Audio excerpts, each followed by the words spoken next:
Tim, we need to change the title. I think. What is going on? I have no idea what's going on with this stuff. I think that each panel is different from the AMA and then to this thing, that it makes everything kind of kablonky or something. I don't know. In theory, we're streaming. I have no idea if we actually are or not. I will assume that we are since I see my giant forehead there in the Twitch stream. Alright, so here we are for GM's Tricks of the Trade number 72, starting spells. Obviously, like usual, we're going to give it a good 5 to 10 minutes to let people wander in, join the stream, and see what's happening. Something is unstable. It's telling me it's unstable. I need to get a new modem still. I'm probably going to need a Dr. Pepper, too. Alright.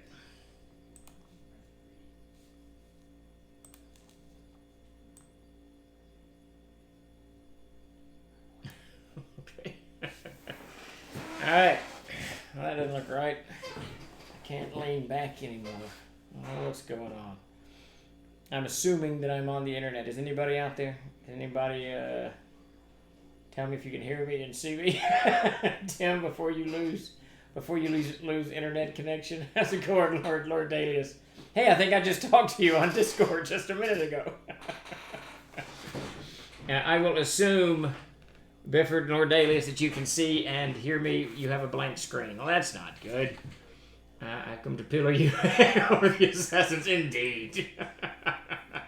Well, can you see me, Lord Dalius? Can you see and hear me before the pillorying? Is that a word? Can you put ing on pillory? I can hear you, but the view is much better than normal. Does that mean someone else is on? Okay. I don't know. It's telling me unstable at the bottom. I don't know what that means. But we'll assume that unstable means something good for in the Trollord universe, which is probably, probably a pretty fair thing. How's it going, Epi? How's it going, Clever? Scene and Hood. Good deal. How's it going, Vic? Yeah. It gets... I sported a beard when I left the Army. I sported a beard for like a decade. And then, but now that I shave regularly, well, I don't shave regularly, but I shave, it starts to itch, right there. And I try to weather through it, and it just doesn't make it. I've already got, and I've noticed when I get really tired, usually sitting here doing troll crap, I get this twitch right here. My lip will start pulling up. Is it this eye? No, it's this eye will start twitching. This starts twitching. So the itching beard, it's just one thing I can control. I can't control all the twitching that I'm doing. So, so at least I can, shave the beard and be done with it. My copy of Warren's King John is in today. Oh, very good. That's a very enlightening book as well. He discusses one of the things that King John suffered from was constantly having to raise taxes to get his idiot brother, because he wasn't king then, he was regent, but he was constantly having to raise taxes to get his idiot brother out of whatever prison. He was Austrians. The Austrians had Richard, I guess, and then an Austrian duke had Richard and sold Richard the Lionheart to the Emperor of Germany, which I don't think was Germany at the time, maybe. That doesn't sound right. Holy Roman Emperor? Is that? Yeah, Holy Roman Emperor. Whoever. He sold him to somebody, and John had to raise whatever it was, 10,000 pounds of silver or something. It took him forever to do it. Raise taxes. The economy was already wrecked from the crusade, and so John had to go in there and try to fix it. And he was an able administrator. However, John goes on to not be, as his father Henry II and his brother Richard the Lionhearted were very competent commanders. John loses, and this doesn't appear in the cartoon for some strange reason, but John loses the Battle of the Bovines against Philip Augustus, Bovines, I'm not sure how you say it, it's a French word, so I'm sure I'm butchering it. And he loses Normandy to, the Vexin and Normandy to Philip Augustus. So John has many marks against him in history, but when you read that history, I think, Clever, you'll find out that he was actually not quite what the cartoon has made him out to be, and Robin Hood made him out to be. A little bit of a tyrant, but not, Usually it's a little bit more like we discussed over on Discord today. It's a little bit more complicated than than movies, cartoons, and blog posts. You distill it down to. So there it is. Now that we know your tail can rub your hands about. Yeah, there you go. I can't play poker for nothing. I am constantly getting destroyed, and I can't remember the hands. So, had to come right out and go back in. Oh, goodness, there we go. But now I can see Steve. Yeah, nobody needs to see that. He needed an assassin to take care of the idiot brother. That's right. And wasn't Richard? Doesn't assassin come from the Arabic word assassin or something like that? I think somewhere around in there. I think Saladin had to deal with those folks. I believe Saladin actually either executed a few or I don't know. There was an order of assassins in Syria that Saladin. It's been too many years, and that's really on the edge of my historical reading. So, Hashashin, is that hash? Well, I'm going to butcher that too. I can barely speak English, so M5, there's no way I can say that. Still John Lackland. Yeah, doesn't that mean lost land? I believe, and that's because he lost Normandy to Vexin. I can't remember if he lost Brittany. He lost a lot. Philip Augustus just reamed him out. Something fiercely. He wasn't really a people person. Try clever if you can, and I've got a book in there on Richard II. It's not by Warren, but read if you finish Henry II. Read one on Richard the Lionheart. It's not Richard II. It's Richard I, Richard the Lionheart, and then John, and then you get some continuity. Then you read a history of Henry III, and you got those four knuckleheads. And then you read a history of Eleanor of Aquitaine, who was married to Henry II and mother of Richard and mother of John and grandmother of Henry III. And you get this amazing ball of continuity in these 5 biographies and from kind of different perspectives, too. There's a really good bio on Philip Augustus I got, a fantastic book that really carves the French kingdom apart. And Philip Augustus is kind of an unknown figure, but he is ever bit as brilliant as Henry II in his ruling of the very tiny French Empire or French kingdom when he becomes king, to making it very, very large. Philip Augustus is, I don't know why he gets passed over. The French always talk about Napoleon, whoever, but Philip Augustus should really be one of those way up there. Hash-fueled Muslim organized criminals. Yeah, there you go. I knew it was something. I've only read in my readings on Richard.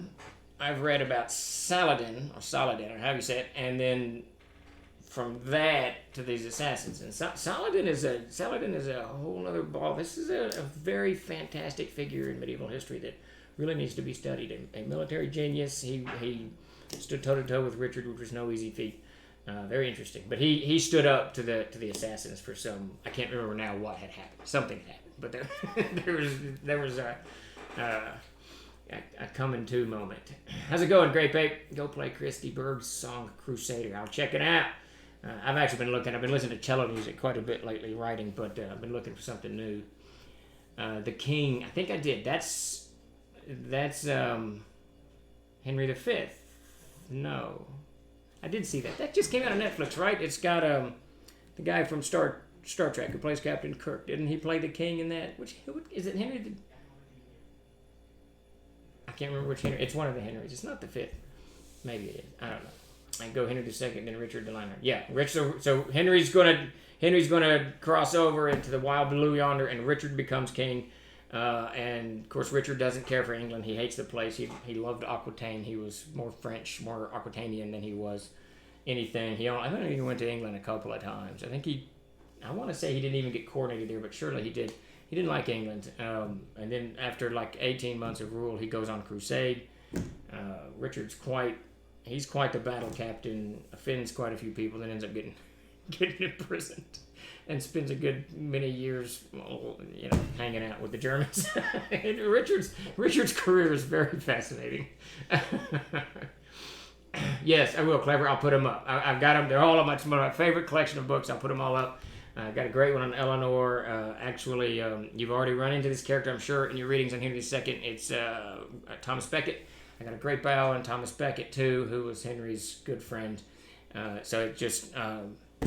It's really one of the most epic moments in history. This 50 years, 60 years rules of these 3 and 4 kings that everybody should be aware of. And there's a fantastic movie if you want to watch I haven't watched the remake, but the original. There was a play by William Golding, whoever. There was a play called Lion in the Winter, and if you want to watch a fantastic movie on all of these characters, Lion in the Winter with Peter O'Toole and Katharine Hepburn back in 70s. Fantastic movie, and it's a Christmas movie. It happens around Christmas time. You can watch it for Christmas. It's not really a Christmas movie, so. But it's very, very good. Exciting for the Shard Kickstarter with TLG. Hoping we get CNC rules. And it's going to be great. I'm loving all that stuff. As you can quote, great combat scenes. Really, really realistic with guys in plate mail rolling around. Yes, so it's Henry V. Yeah. It's a very good movie. I haven't watched. You know, there's a second part to Braveheart out called. I can't remember what it's called. It's on Netflix, I think. Pretty sure it's on Netflix. But it's got the same actor who plays Robert the Bruce, and it may actually be called Robert the Bruce, but it's got the same actor who plays Robert the Bruce as whatever. Robert the Bruce. He plays the same guy. Yes, it's Christmas for a dysfunctional family. That's it. Yeah, it's exactly what it is. Because if you... So, and I'll give you a quick skinny of it. I just love this time period of history. But so Henry II and his son Henry III, they're constantly vying for power. But Henry III dies relatively young. So now Henry II has to choose amongst his remaining sons, Richard, Geoffrey, and John, who will become king and duke and all of these other things after he dies. So the whole thing is the struggle between these 3 sons and Henry, and Eleanor's in there, and Philip Augustus comes into the mix as well. It's just a fantastic movie. It's got who played Hannibal Lecter? Anthony Hopkins. Anthony Hopkins plays Richard. The guy who plays King Arthur from Excalibur plays John. It's just got this all-star cast. It's just a fantastic. In fact, one of the James Bond guys. Outlaw King, yeah, that's it. One of the James Bond actors, I think, plays Philip Augustus. I want to say, I can't remember who it was. It's called Robert the Bruce. Yeah, there you go. I mean, it kind of makes sense. I have not seen that, though. It's on my list of medieval movies to watch. There's a lot of good ones out there. Yeah, that's probably about right, Vic Danger. There's actually in the play, there's this fantastic line given to Richard. I doubt Richard said this, who knows, but when Henry's trying to decide who's going to be king, he in disgust, he says, none of you guys are. So he puts them all in prison. And Richard gets a knife and he's going to fight Henry, and John says, what are you doing? And Richard says, what are you doing? You're just going to get killed. And Richard says, when the fall is all you have, the fall counts. It's this fantastic line, and I think that became my slogan for every D&D and C&C character I've ever played because they always get killed on some battlefield stupidly attacking something. When the fall is all you have, the fall counts.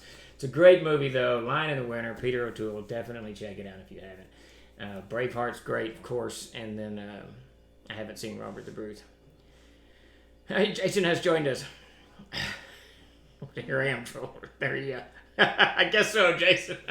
I don't get it. But yeah, so clever. I'll put all that up in the Discord. Great books, great movie. Strongly recommend it. There's not much medieval battle in it. The music in it's really good. But it's just good stuff. Just in time for a public flogging. Yeah. Yeah, Lord Dalius is after me about my rulings on the assassin being booted to the back of the book. Out you go, Mr. Assassin. But we'll save all that for Discord. Today we're fixing to... You can join Davis there. He's constantly getting thrown into Facebook jail. I think Tom Dulles is too. Facebook. What could we do without Facebook? It is the 21st of January, and we are here for GM's Tricks of the Trade. Number 75. I said number 72 earlier, and I was completely wrong. Number 75, starting spells. And we can just dive right into that. This is one of those subjects that I think 5th edition has kind of circumvented this. I think 5th edition has rules where you just start with these spells, and then you go. and that's what you're doing, I think. But in Castles and Crusades and Advanced Dungeons and Dragons and a lot of these games, you don't have spells written down that you want to start with. It's not so cut and dry. Sometimes you're going to roll on charts. Sometimes you're going to pick them. There's all kinds of things. But the starting spells for a wizard and an illusionist are relatively important, simply because, as we all know, the caster's armor class is going to be horrible. The hit points are probably not going to be great.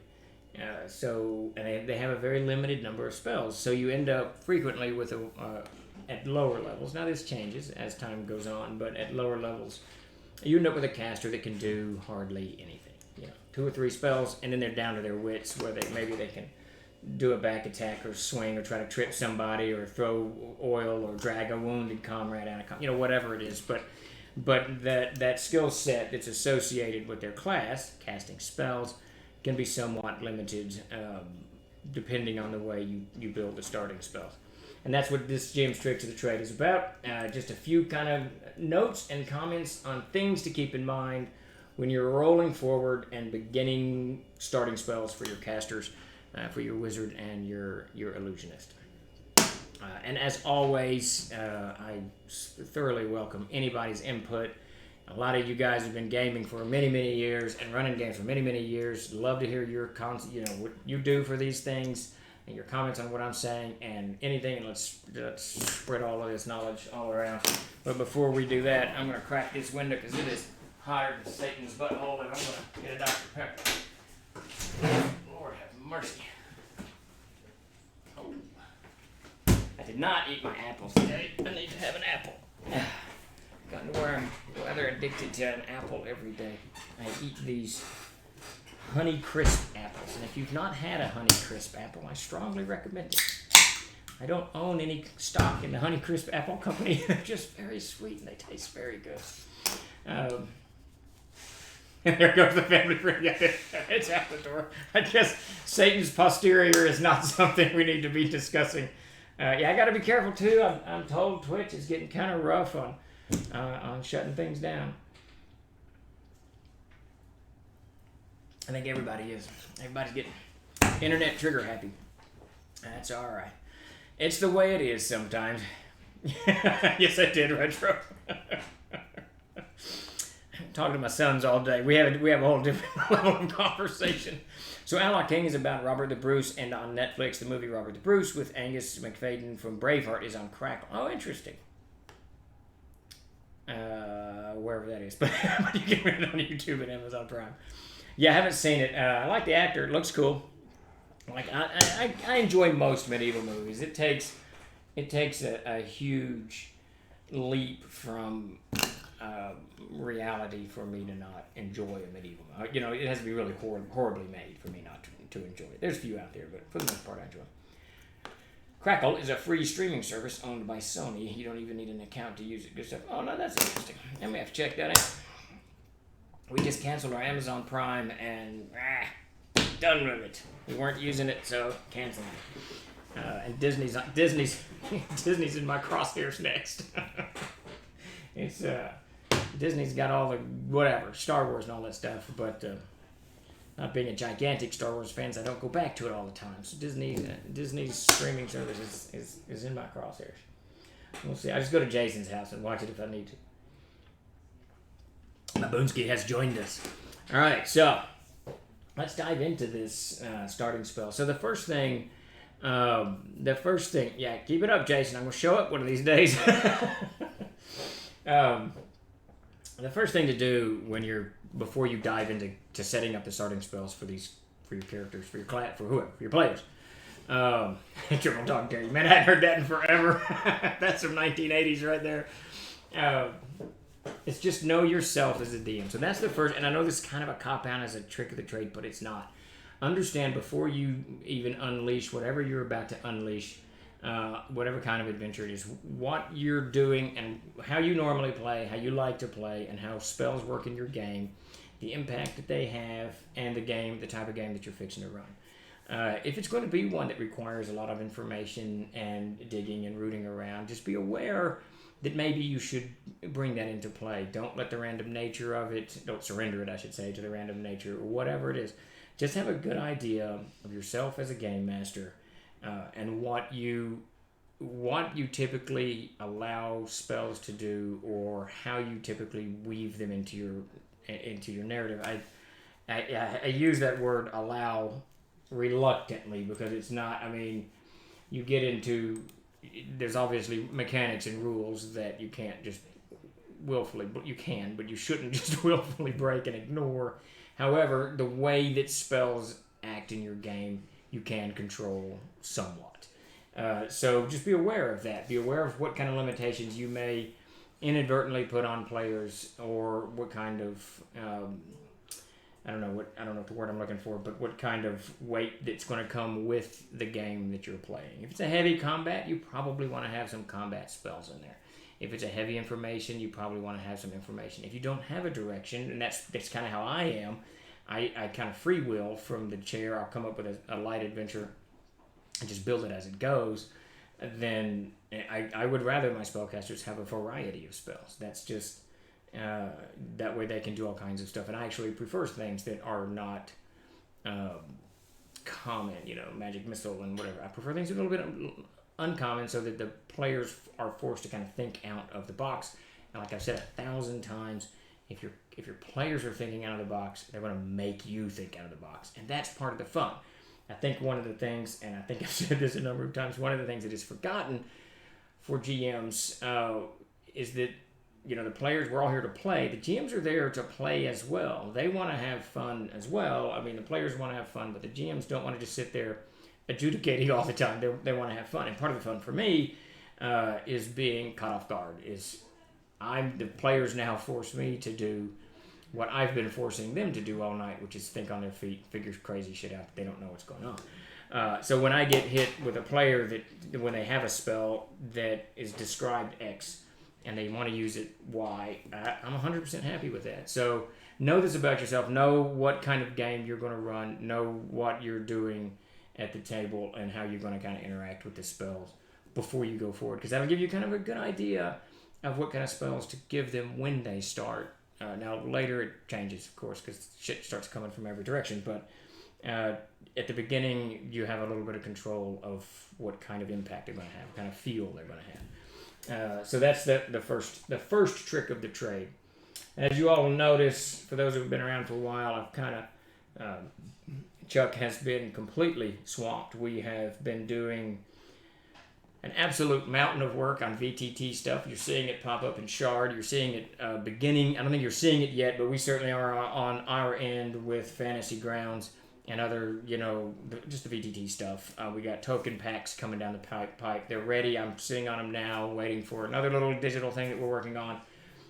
So all kinds of stuff. And this is consuming most of Chuck and Tim's time as they wrestle with this. So the panels were booted to me, and they became extraordinarily simple. Now I don't have to do anything. I just put one picture up.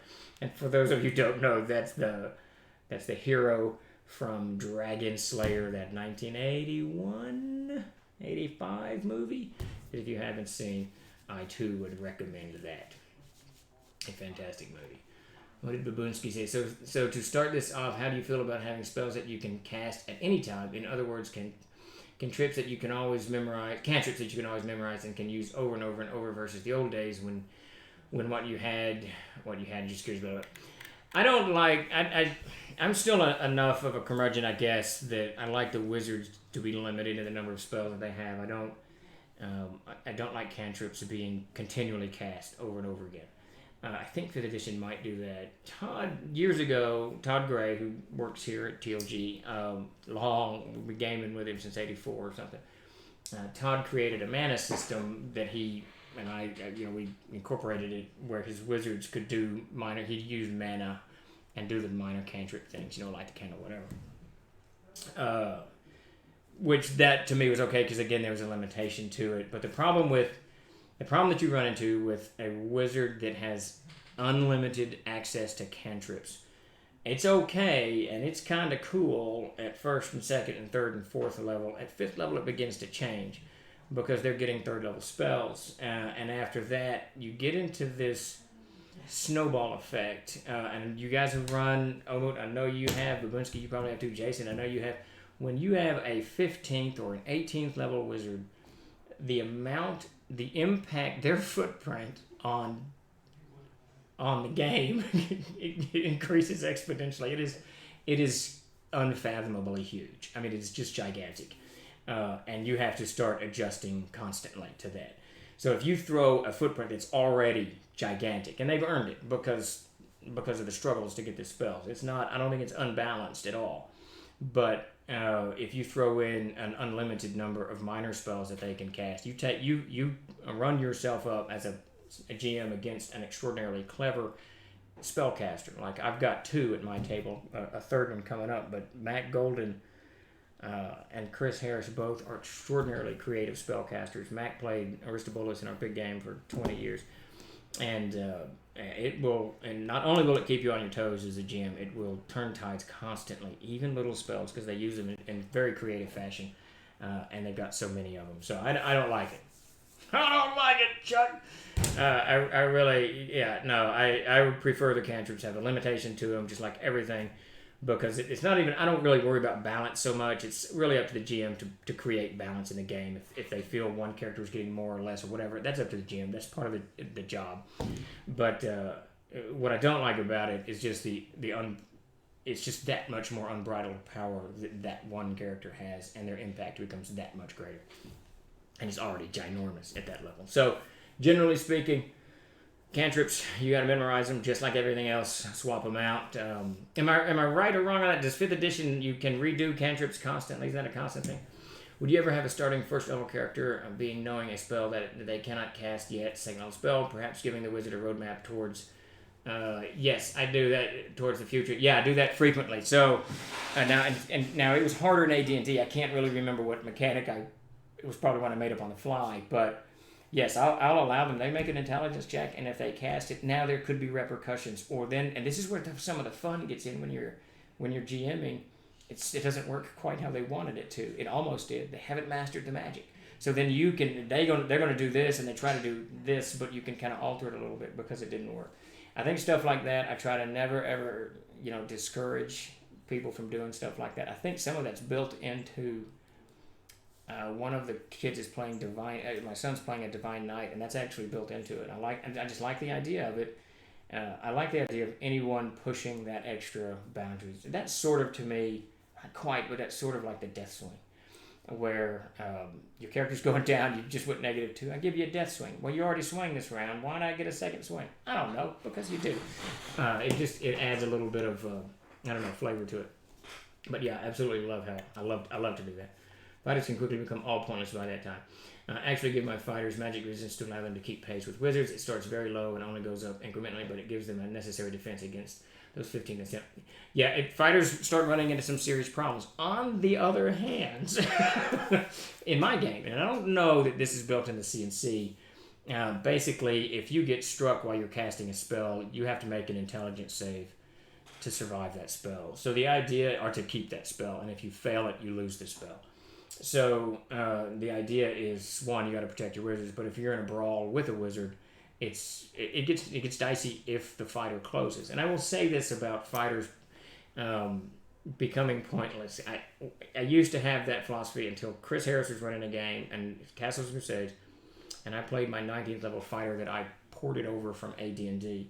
Now this is Kane the Godless. He had an 18 strength, so we gave him a 19 strength in Castles and Crusades, which is a +4 damage, I think. +4 to hit, +4 damage.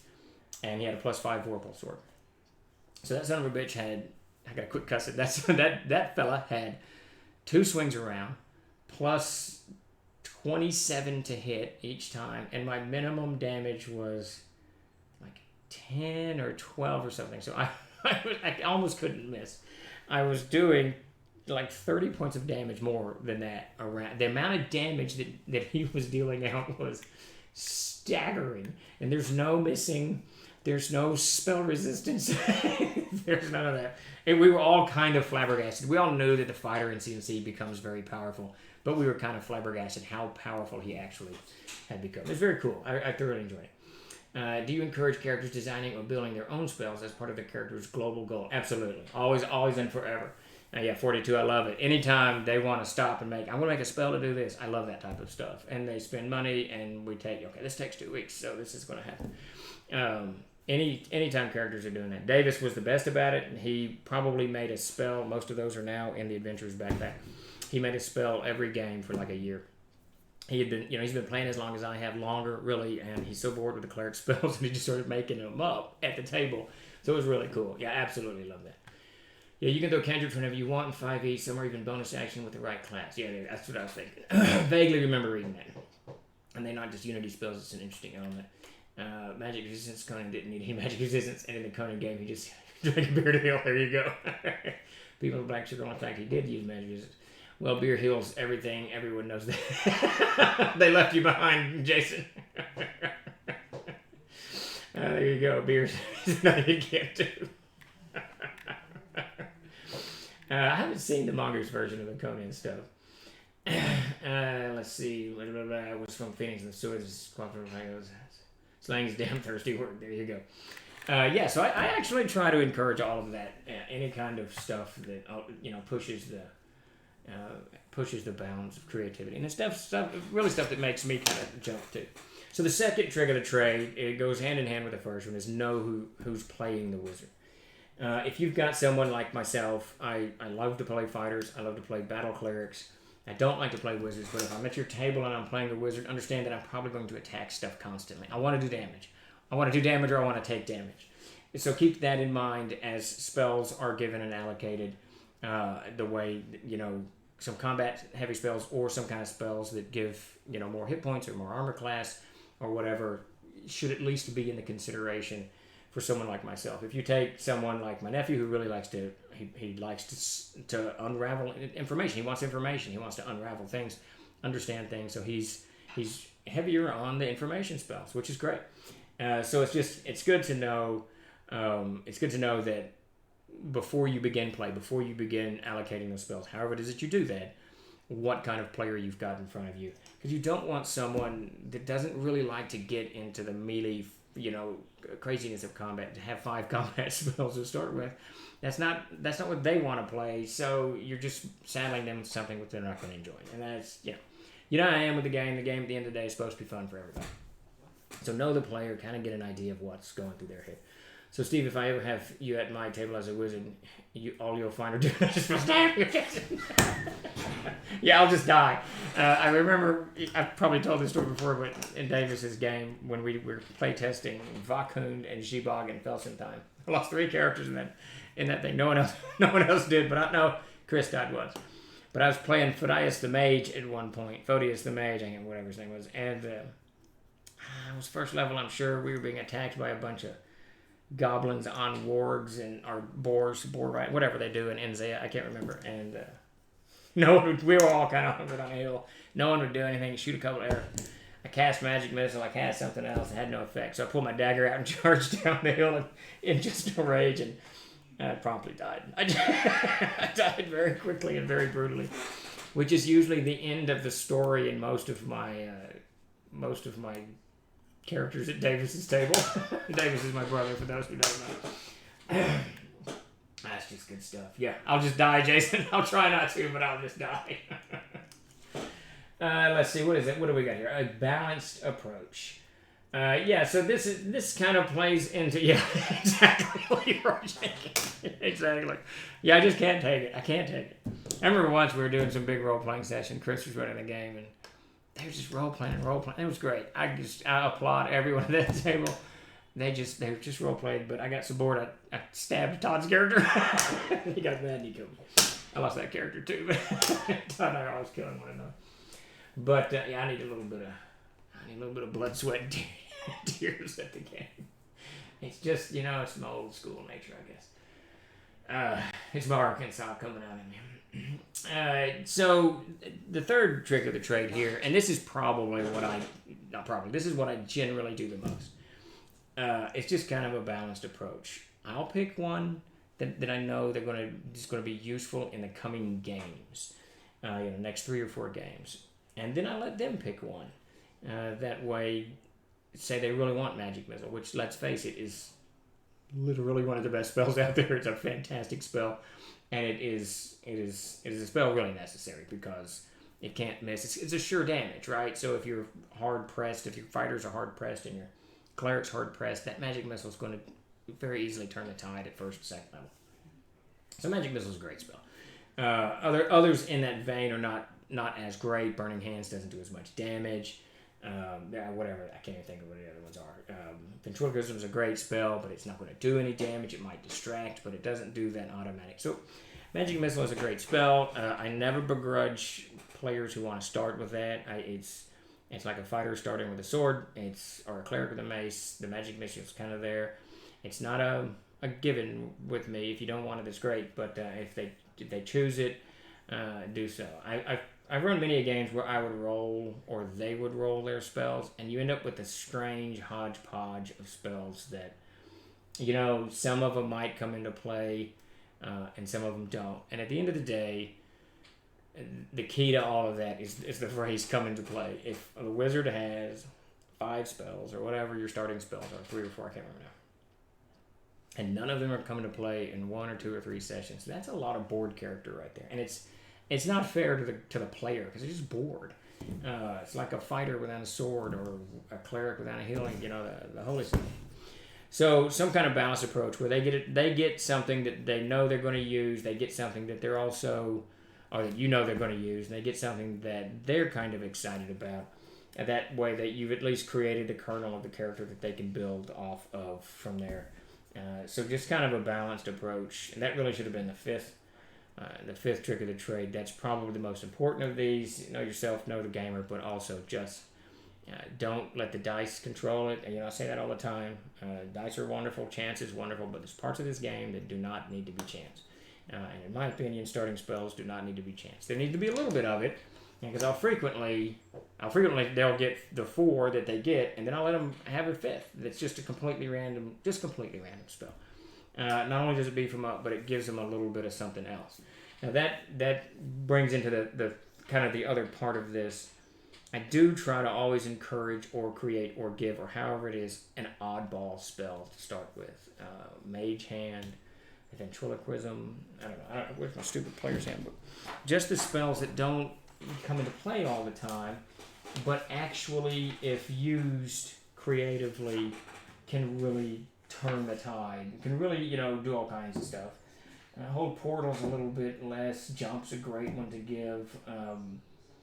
I don't know, there's quite a few in here. Someone familiar is always a good one. Unseen Servant. Stuff that isn't going to turn everything, but it forces them to be a little bit of creative on what they're doing. And I talked about this a couple of weeks ago.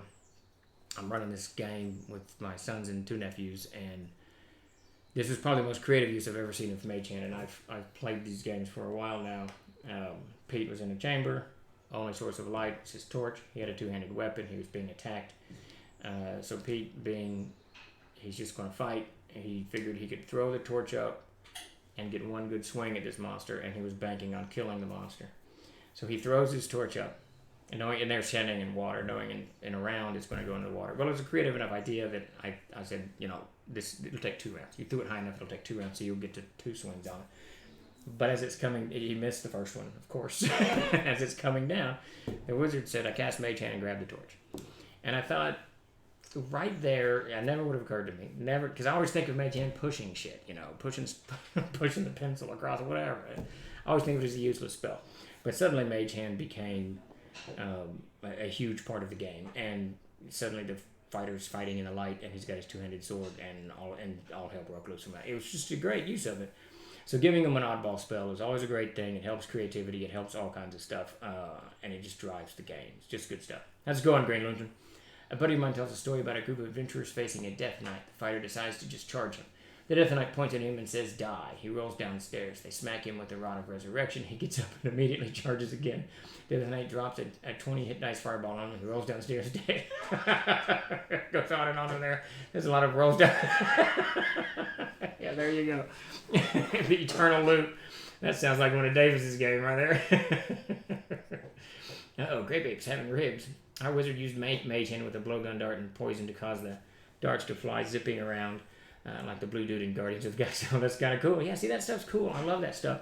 And Wilson's playing the Divine Knight, and he's got mana in the game, and he's managing to pull spells all over the place and use them really creatively. And it's just good. I mean, it's just good all the way around. So giving, when you're assigning these spells, giving some kind of oddball spell, at least one, or a couple of cantrips, whatever it is, it's just a good way to do it. Oh, let's see. So the next one. Okay, so Greasing the Wheels. Okay, so this plays right in. This is a perfect segue into Trick of the Trade number 4, Grease the Wheels. So, in giving them this oddball spell, whatever it is, something that they don't normally play with, or their personality doesn't mesh with, or the type of character they're playing doesn't quite equate, giving them this oddball spell actually will help them become more creative. And it sounds kind of goofy, but you've used this spell, now you got this spell. What can I do with this thing? And then as a couple of scenarios come by, oh man, I could have used this spell in that scenario. So they start memorizing it. They start thinking a little bit more out of the box. And honest to God, players who play Wizards, Illusionists, Clerics, Druids, and whatever spellcasting class that you've got, the more they think out of the box, the better the game's going to be for everyone.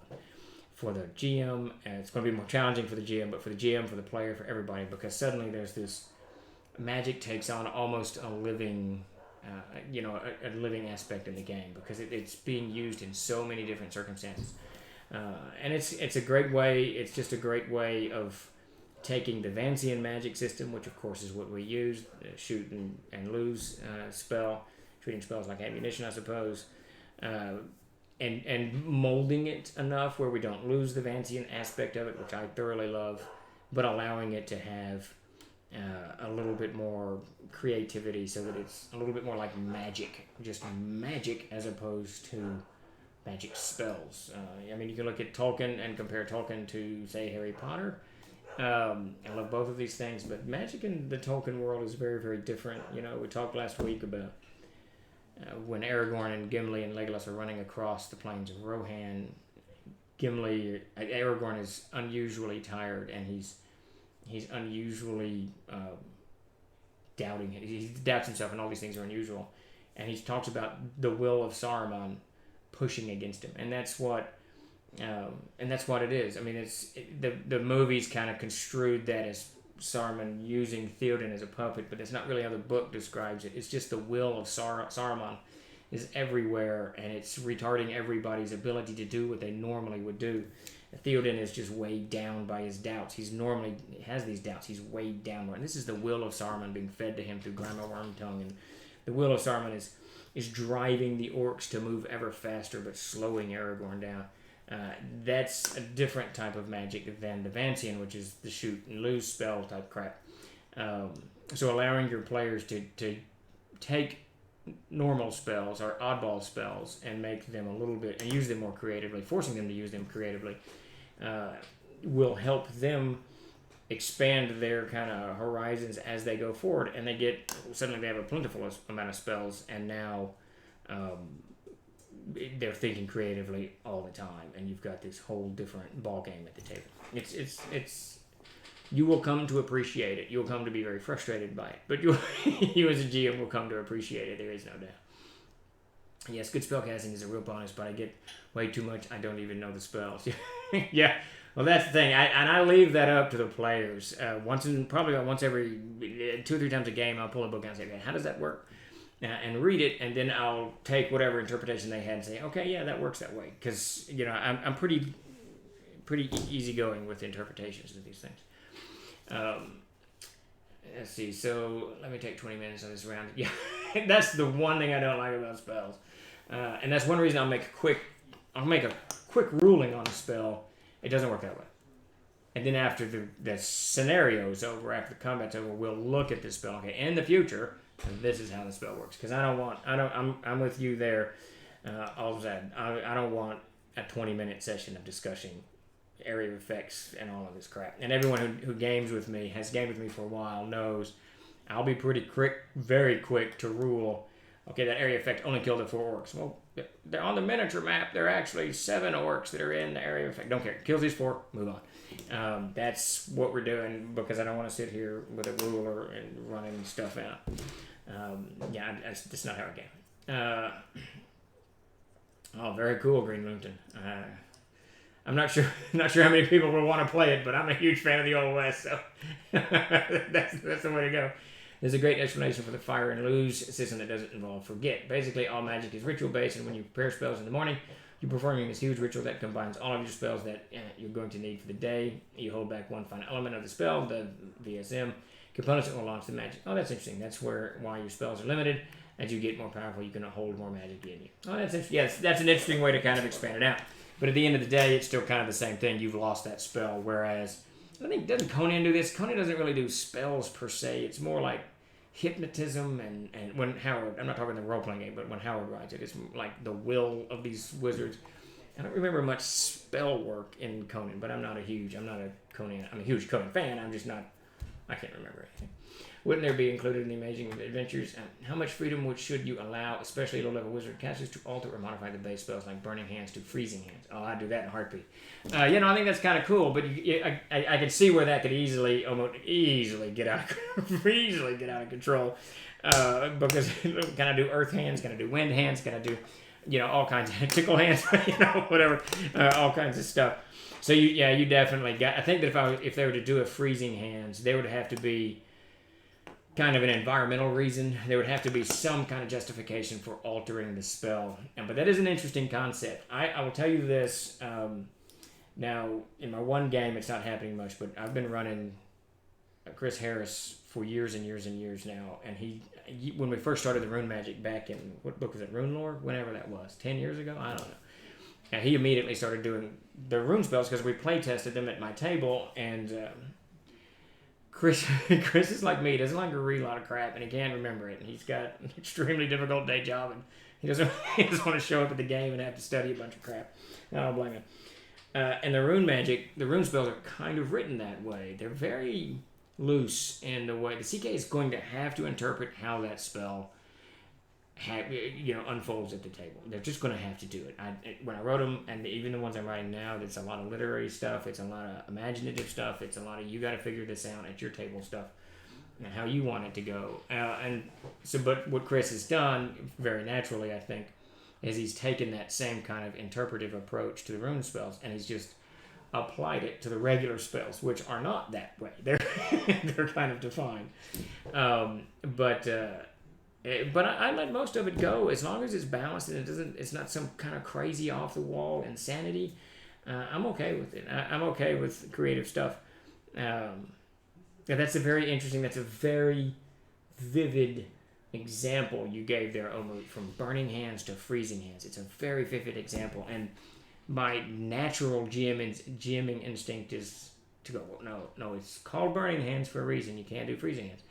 But then, take a step back, why? When you get cold water, it hurts. It hurts. So why not? So, I don't know, it's a very interesting thing. But on the flip of that, Freezing Hands would have a different impact than Burning Hands. So do you allow them to just do whatever? Do you allow them to do that and you just adjust the game by it? I could see where you could. Well, what do you do, Omud? How do you handle that? I could see pluses and minuses to a lot of that. That's just such a very vivid spell. Let's see. Hey, everyone, just a reminder, blah, blah, blah. It was just on blah, blah, blah. Jazz hands for 3 parts. Jazz hands. Oh, man. Okay. I'm not even going to make a comment on jazz hands. There you go. I'm all for player customization, the visual effect when casting spells. I enjoy the creativity. Altering spells is risky and will involve a wild magic roll as a balancer to moving off the beaten path, making their own spells. That's a good response there. I love visual explanations, but I will allow them to go off kilter so long as it doesn't really change what the spell is doing. So Freezing Hands, they can now fall down and slide off the hill or whatever. Then you get into this whole kind of other element where they're taking spells and making them far more powerful or less powerful than they were. That gets into my players are bastards. They try to modify and change everything. That's funny. Oh, that's one of the thematic element to the GM's tricks of the trade. If you look at them as a whole, there's a whole lot of, you're going to have to do this on the fly because characters are creative as hell. They're just, because that's all they're doing. And we so often forget, as GMs, we forget how hard it is to be a player. It's tough to kind of unriddle stuff that when you make it up as a GM, you're like, oh, they can do this. But if they don't do that, or they don't see that, then they don't know what the heck is going on. And you got this whole mess to deal with. So from a player's perspective, and their lives are on the line, from a player's perspective, it's very difficult. It's a whole different thing.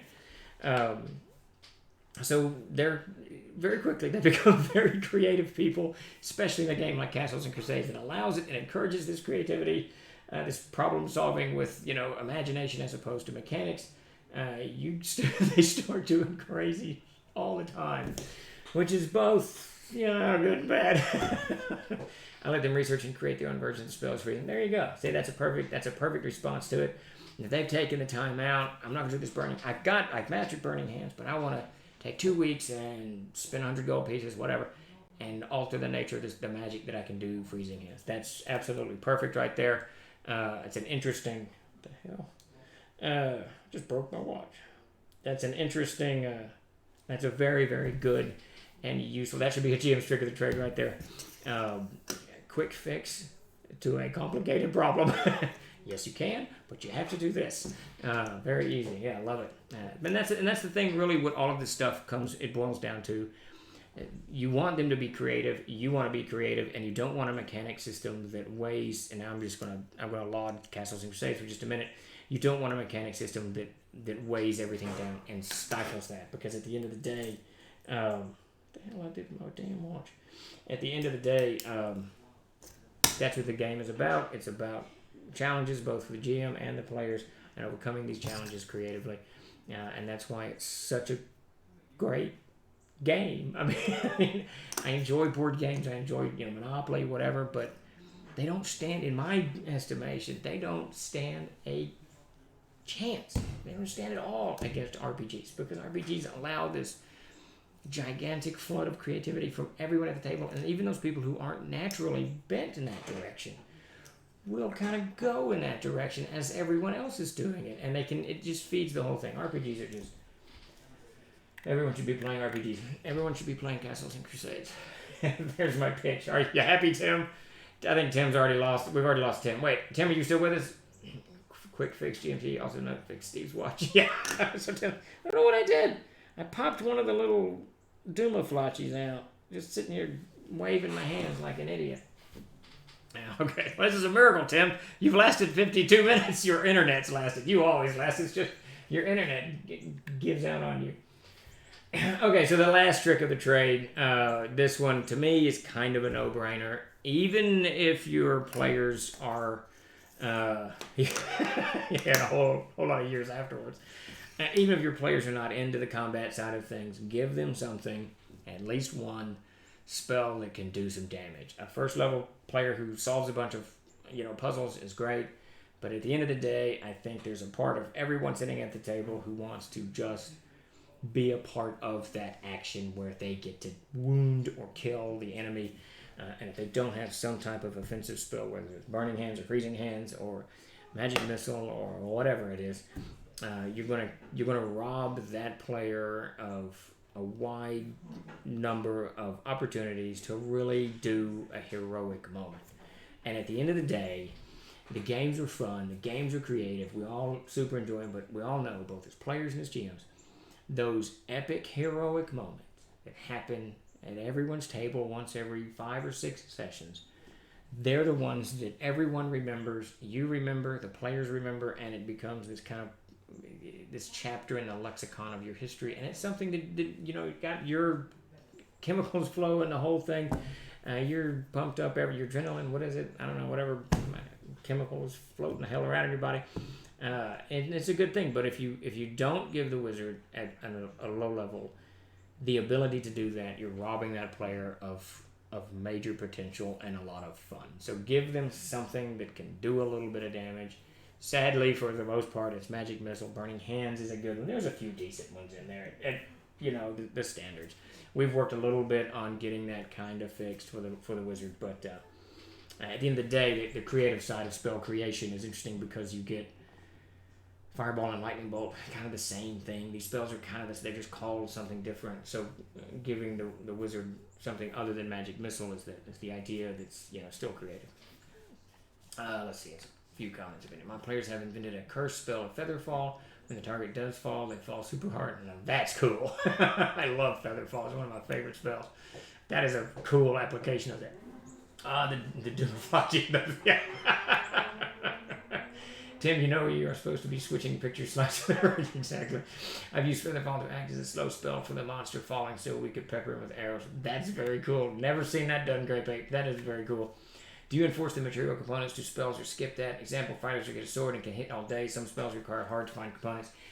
I kind of, I do. Sadly, I do enforce components primarily because once gold starts feeding out into the party, it's really the only way the wizard's ever going to spend their money. They'll end up with a mountain of money because they don't, unless they're buying spells specifically. It's the only way they're going to do it. And it does give some kind of limitation on them. But you're right. I mean, this fighter isn't going to have a limitation. That said, in my game, dropping the weapon is a hard thing because if you drop it, you got to pick it back up, and picking it back up is going to take a whole full round, or you got to pull another weapon, and that takes a whole full round. So there's some minor limitations on fighters and fighter classes that the wizards don't succumb to. But I have to say, I have to confess, I know this isn't popular in the industry, industry professionals and game designers, whatever that's called. I actually really like the Vancian magic. I really do. I like the idea that the wizard has to memorize this spell and he has to take these components and he has to bundle it all together and throw it out there. What's happening in the world of what's happening in Tolkien is very cool. Tolkien is my favorite fantasy writer by a long stretch. I have no complaints about the books, no complaints about it at all. But I don't really see Gandalf and Saruman and Radagast and the other two knuckleheads as wizards per se. And they aren't really. They're Istari, right, or whatever, angels or whatever. So I don't ever feel like when I'm reading Tolkien that I'm missing the wizard. And so when I'm playing RPGs, I don't feel like I'm missing that side of things. But I'm a big fan of the Vancian, so I like the idea of the components. I really do. DM was a little loose with that ruling. Well, that's good, cool. I mean, it's a very cool. That's a creative use of a spell. I like it. I like anything that, like I said, anything that challenges me as a GM is a really good thing. Yeah, don't worry about crickets, but if it calls for a 100 gold piece, gem, etc., they are. Yes, now that's the other thing. Crickets, spiders, stuff like that, you can get just almost anywhere. Almost. Not anywhere, but yeah. All the casters in Tolkien are demigod at a minimum. Yeah, I mean, and he uses the word wizard because it fits the Tolkien world. There isn't any Vancian type magic, right? There isn't spell books. I don't think there's ever anyone mentioned of studying magic per se. In fact, every time, like when Sam asks about magic, he asks the elves about magic. The elves are like, well, we're just gardening, and I guess to you that's magic. That type of thing. So even the elves don't practice magic. It's just the way they interact with the world around them.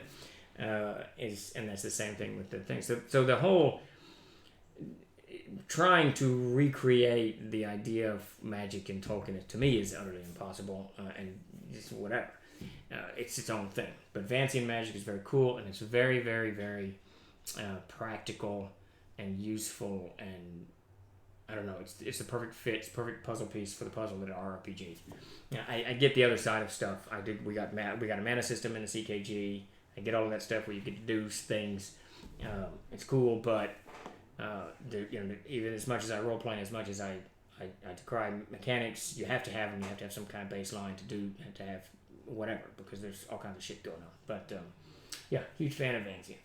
As components are sometimes awesome adventure side quests of their own. We use expert and greater expert components from time to time. Spells cast as a 1 or 2 levels higher with expert components. Oh, that's a very cool concept. So basically taking the idea of the expert weapon and making an expert component, which makes them a little better at the spell, so they cast it better. That's a great idea, Amu. Man, you're rolling today. That's just a great idea. I love that. It's called The Subtle Magic of Middle Earth. Yeah, I mean, I'll tell you, yeah, that's the whole thing. There's not, you can't really take Tolkien, and to me, you can't really take Howard either and kind of bring that spell type stuff over. You certainly can Harry Potter, Jack Vance, obviously. God, if I thought about Sword of Shannara. No, what is it? It's not Sword of Shannara. What is the one? Six magics? Is that five magics? Something five magics? That type of stuff. Certainly, that's spells that we're all very used to. That the Dragon Slayer. He's casting spells in that. Doing things. That gem that he's holding around his head is a component for a spell. I like this addition. Give a bit of a bonus to the standard spells. Could even make some lower level spells have a long useful life. Yeah, that's cool. I love it. That's a great idea on what that really is. I use spell ink. The components for the spell are quested, bought, whatever, in order to prepare an ink with which to write the spell into their book. Afterwards, they don't require the cost. Oh, that's very cool, Lord Dalius. I love that idea. Man, all of these, Obote's idea and Lord Dalius, we need to put those in the assassin appendix in the back of the player's handbook. We need to put those in the CKG. For those of you who don't know, Lord Dalius is going to school me on the assassin today in Discord. So come over to Discord and join me. He's going to make a case for the assassin staying in the front of the book and in the player's handbook. At the moment, I am kicking it into the appendix. That's another discussion for another day. I'm a March man, exactly. It's a discussion for another day tomorrow, but not here on GM's Tricks of the Trade. For those of you who don't play Castles and Crusades, you don't see what's coming down the pipe. No, the half work will stay with the half work. The only one that's getting booted is the assassin. It's probably partially personal. Partially, part of it is presentation, as we've discussed. But we're gonna don't you start? Yeah, there you go. But we'll carry that over to the Discord channel and dive into that. It will be a lively discussion, I have no doubt. I once had a DM get really pissed at me. He had us create characters at the 10th level. And told my wife that he was going to brutally enforce every single component right down to a pinches of sulfur for a fireball. So I just used the high-level characters rules to start her off with a whole bunch of wands. Yeah, there you go. Yeah, I don't know. I'm not draconian on the components, but I do want them to have the components. I don't think I ever say keep track of them. You know, how many spiders do you have in your pouch? Plus, I do, and now this is where, you know, I've talked a lot about this. For things to happen at the table, I've got to be able to envision it. So if you start going way off field and I can't envision it, then it's tough for me to run it in a game. And I've got a pretty, you know, broad imagination. But one of the things I can't envision, yeah, Jason almost said it was up, but I think I've cussed like 8 times in this stream. One of the things I have trouble envisioning is a wizard where they keep all of these components. I like Lord Dalius' idea of an ink because if you're a 18th level wizard, and I don't know how many spells you get, 50? I don't know, 40? You get a lot. And you got all these little bags and pouches and vials and bottoms and, you know, where are you keeping all this crap? And you're poking, I can't even find my wallet when I just got one thing in my pocket. How does a wizard find? I guess I got a 19 intelligence. But, so envisioning that, and I know there's the bandolier of stuff, there's, you know, cloaks of whatever. I don't know. That makes me think that we need some kind of magic item. I think I'm going to create a magic item where your components are actually stored in a magical container and you call them out. And that way I can just get over that. It's just something, I don't know. You are collecting mini flog tokens. Yeah. I don't know why I'm cussing so much. Is that man? I could go for some KFC, but sadly, no. I'm having some kind of chicken. Chicken's not really food; it's sort of food, but I'm having some kind of chicken tonight. Yes, Steve's brain melting. Called it tackle bag. That's it. It's going in the book. The wizard's tackle box. You know the irony about that. My nephew who's playing the wizard on my Tuesday night game. He's a huge hunter and fisher. He loves fishing. So he'll love the idea of a wizard's tackle box. I believe the CKG suggests conferring components into wands and holy symbols. Oh, there you go. Yeah, let me tell you. So the boys are building a guild house. and they were hiring town criers, they all kinds of crap. And I kept telling them, just go to the CKG, just go to the CKG. And I haven't looked at the CKG other than the files that I'm just throwing back and forth from the editors. I really haven't looked at it much in a while. Man, that book. If you have not picked up the CKG, when it comes out, pick it up. That book is filled with crap.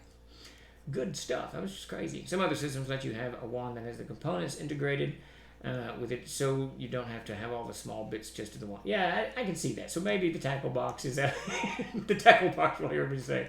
Yeah, I don't like patent Trollord on the back, but I think we did a good one with that. It took us forever to get it out, but I think we did a good job on that book. And just add dailies ink to your book, new magic. There you go. Yeah, I'll have to get permission from you guys, but these are dailies. You got some great ideas here. I'm loving it. It's good stuff. All right, well, we are over. We're going to wind down now. We'll be back Tuesday for Ask Me Anything, and again next Thursday for another Jim's Tricks of the Trade. We'll get on a regular train at this point and get these shows going, and I know we got more cooking. I'm going to get some games on here. I'll start running some games, but get some aired stuff and some movie stuff, all kinds of stuff. But great talk today. Great. Thanks everybody for your ideas. Fantastic stuff. As always, this stuff will end up on YouTube. Check it out, and then you can kind of follow back what we've been jibber-jabbering about. Very cool. All right, everybody, thank you for showing up. Babunski, M5, Jason, Ultra Magnus, Clever, everybody, Green Lungton. You all have a great rest of the week, great tomorrow, and a great weekend. And we will, thanks Lord Dailies, and I'll see you on Discord. And we will see you again Tuesday. All right, take it easy, everybody.